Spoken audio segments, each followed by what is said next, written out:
चुनावों से पहले बंगाल में संघ एक्टिव हो चुका है। सूत्रों के मुताबिक अगले 1 साल तक संघ के स्वयंसेवकों को दोगुनी शक्ति से सक्रियता बढ़ाने के लिए कहा गया है। जहां आरएसएस की स्थिति कमजोर है, वहां पर और मजबूत होने का प्रयास करने के लिए कहा गया है। संघ का फोकस हिंदू एकजुटता पर है। टीएमसी के लिए संघ की चुनौती इसलिए बड़ी होती दिख रही है क्योंकि बंगाल में पहले के मुकाबले बीजेपी लगातार मजबूत हुई है। पिछले विधानसभा चुनावों में बीजेपी 3 सीट से छलांग मारकर सीधे 77 पर पहुंच गई थी, यानी लगभग 25 गुना से ज्यादा का जंप। बीजेपी मानती है कि बंगाल में उसकी परफॉर्मेंस पिछली बार के आसपास भी रही तो बहुमत का 147 सीटों का आंकड़ा छूना कोई बहुत बड़ी बात नहीं है। संघ की सक्रियता इस लक्ष्य में एक बड़ी भूमिका निभा सकती है। पॉलिटिकल एक्सपर्ट तो यहां तक कह रहे हैं कि इस बार 15 साल की एंटी इनकम्बेंसी बंगाल में ठीक वैसी होगी जैसे दिल्ली में केजरीवाल के लिए थी। तो ऐसे में अगर 2026 में बंगाल में सत्ता पलट जाए तो कोई बहुत आश्चर्य नहीं होना चाहिए। लेकिन कुछ और भी है जो दीदी के लिए 2026 को लेकर कोई अच्छी खबर तो फिलहाल नहीं सुना रहा, और ये है टीएमसी के भीतर बुआ और भतीजे के बीच बढ़ती खींचतान। कहा यह जा रहा है कि ये खींचतान अब पार्टी के भीतर एक बड़ी दरार के रूप में बदल चुकी है। आरजी का रेप एंड मर्डर केस के बाद से टीएमसी के भीतर ममता और अभिषेक गुट शीत युद्ध के दौर में हैं, जो बताते हैं कि टीएमसी के भीतर कुछ ठीक नहीं चल रहा। ममता गुट अभिषेक गुट के बीच खींचतान मची हुई है। जनवरी में शांतनु सेन को पार्टी से निकाला गया। आरजी कर मामले में शांतनु ने बंगाल पुलिस पर सवाल उठाए थे। शांतनु अभिषेक बनर्जी के बेहद करीबी थे। कुछ कलाकारों के प्रोग्राम भी सरकार ने कैंसिल किए। इन कलाकारों ने भी आरजी कर मामले में ममता सरकार की आलोचना की थी। कहा जाता है कि अभिषेक बनर्जी ममता के इस कदम से सहमत नहीं है। तो क्या ऐसे एक्शन रिफ्लेक्शन है कि ममता 2026 की जमीन पर टीएमसी को पस्त देख रही हैं? ममता पर बीजेपी के आरोप सिर्फ मुस्लिम तुष्टीकरण भर के नहीं है। बंगाल में महिलाओं की सुरक्षा की तस्वीर भी चिंताजनक है। एनसीआरबी अपराध दर की गणना प्रति 1 लाख जनसंख्या के आधार पर दर्ज करता है, और इसके मुताबिक पश्चिम बंगाल में प्रति 1 लाख महिलाओं ने 71.8 अपराध के मामले दर्ज करवाए। यह आंकड़ा उत्तर प्रदेश और बिहार जैसे राज्यों से ज्यादा था। उत्तर प्रदेश में यह दर 58.6 है, जबकि बिहार में यह दर 33.5 थी।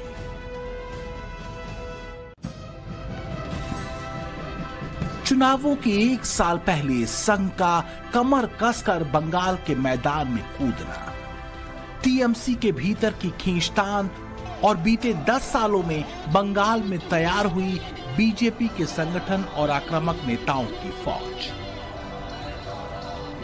ममता बनर्जी के लिए ट्रिपल टेंशन की वजह हो सकती है। हालांकि 2024 लोकसभा चुनावों के नतीजों के बाद तृणमूल कांग्रेस ने ऐलान किया है कि वो बंगाल में अकेले दम पर ही चुनाव लड़ेगी। बोल ही दिया ना दीदी ने, और हम लोग तो अकेले ही लड़े हैं। 26 तो अभी 1 साल बाकी है। हम लोग 21 में अकेले लड़े हैं, हम लोग 24 में अकेले लड़े हैं, हम लोग 19 में अकेले लड़े हैं, हम लोग 14 में अकेले लड़े हैं, हम लोग 16 में अकेले लड़े हैं। और अकेला लड़के हम लोग शानदार प्रदर्शन किया है, तो अकेले लड़ेंगे। दिल्ली में अकेले तो केजरीवाल भी लड़े थे। हरियाणा में भी कांग्रेस अकेले ही लड़ी थी। महाराष्ट्र में सब मिलकर लड़े थे, लेकिन कुछ न हो सका। खास बात यह है कि इन तीनों ही राज्यों में आरएसएस की सक्रियता और हिंदू एकजुटता के मंत्र को बीजेपी विजय का बड़ा सूत्र माना गया। महाराष्ट्र चुनाव से पहले संघ ने 1.25 लाख ड्राइंग रूम मीटिंग की थी।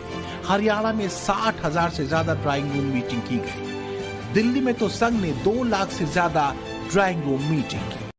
और अब बंगाल में भी हजारों कार्यकर्ताओं को माइक्रो मैनेजमेंट करने के लिए ड्राइंग रूम मीटिंग करने के निर्देश दिए गए हैं। तो क्या बंगाल में संघ के शंखनाद के बाद 26 की तस्वीर बदलने वाली है? ये सवाल बड़ा है। कोलकाता से पूजा मेहता और दिल्ली से हिमांशु तिवारी के साथ bureau report, times now Navbharat. संघ की सक्रियता ममता के लिए एक बड़ी चुनौती तो हो सकती है। बंगाल में संघ के सक्रिय होने को महाराष्ट्र, हरियाणा और खासकर दिल्ली के नतीजों से जोड़कर देखना जरूरी है, क्योंकि संघ की भूमिका ने बीजेपी के लिए सत्ता की राह आसान की। बंगाल के कई जिलों में मुस्लिम आबादी अब हिंदू आबादी से ज्यादा हो चुकी है। बीजेपी इस डेमोग्राफिक चेंज के पीछे वजह बांग्लादेशी घुसपैठियों को बताती रही है। वो आरोप लगाती है कि पहले लेफ्ट और फिर ममता सरकार ने घुसपैठियों को बड़े पैमाने पर बंगाल में बसाने और उन्हें अपना वोटर बनाने का काम किया। एक दिन पश्चिम बंगाल भी बांग्लादेश से जुड़ा हो जाएगा, क्योंकि जय बांग्ला बोल के पूरा विरोधी पक्ष को कुछ रहा है। ये सुन लीजिए, वहाँ पे इतना तुष्टिकरण हो रहा है, इतना तुष्टिकरण हो रहा है, इतना तुष्टिकरण रहा है। जो खड़ा है ना, इन लोग का भी इसके बाद 10 साल का बोलने के बाद खड़ा नहीं होगा। वहाँ पे मुस्लिम राष्ट्र का शासन चालू हो गया। सबसे बड़ी दिक्कत की बात यही है सर। बंगाल में संघ का एक्टिव होना क्या तुष्टिकरण के इन्हीं आरोपों को लोगों तक पहुंचा सकता है? और क्या संघ के इसी डोर टू डोर संवाद प्लान ने ममता को असहज कर दिया है? ममता की टेंशन ये है कि अगर बंगाल की 65% हिंदू आबादी अपनी अस्मिता वाली लाइन पर जागी तो फिर से सत्ता में वापसी का सपना चकनाचूर हो सकता है। हिंदू का संगठित होना बंगाल की राजनीति को राइट डायरेक्शन में मोड़ सकता है। संघ प्रमुख मोहन भागवत ने संघ के इसी लक्ष्य को कार्यकर्ताओं को अगले 1 वर्ष के लिए तो सौंप ही दिया है। कई प्रकार की बाधाएं आई होंगी, उन बाधाओं को दूर करते हुए सब लोग उपस्थित हैं। यह आग्रह क्यों है? संघ क्या करना चाहता है?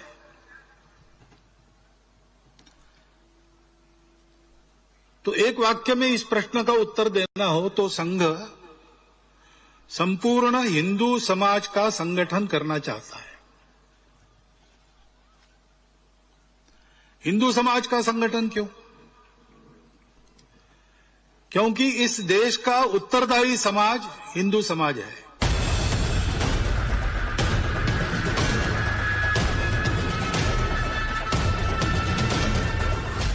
अपनी सत्ता के लगातार 3 टर्म में ममता ने अपने राज को 4 सूत्रों से अभेद्य बनाया।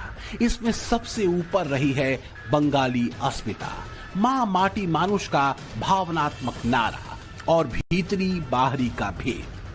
माना जाता है कि शुरू के 3 सूत्रों से ममता हिंदू वोट बैंक को अब तक बांटने में कामयाब रही हैं, जबकि एक तरफा मुस्लिम वोट बैंक तो उनकी सत्ता शक्ति का ओपन सीक्रेट रहा है। तुष्टिकरण के अलावा इस वोट बैंक को संतुष्ट करने के चक्कर में रही सही कसर ममता बनर्जी ने प्रयागराज के महाकुंभ को मृत्यु कुंभ जैसे अलंकारों को देकर पूरी कर दी।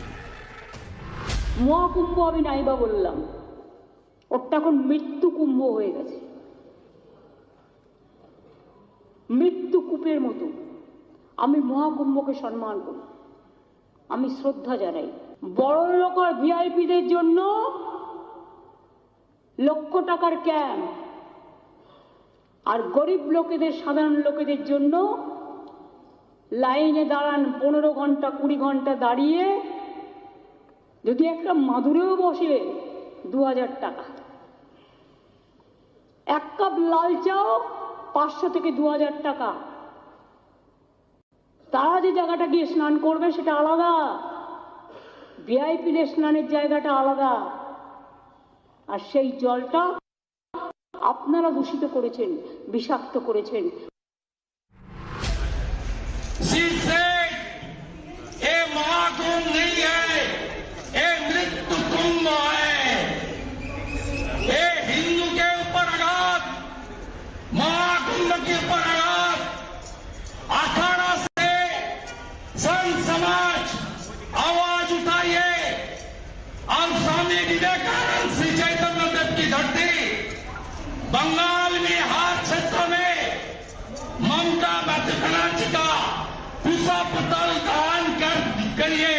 आप सच्चा हिंदू है तो राजनीति से ऊपर उठ के ममता बनर्जी का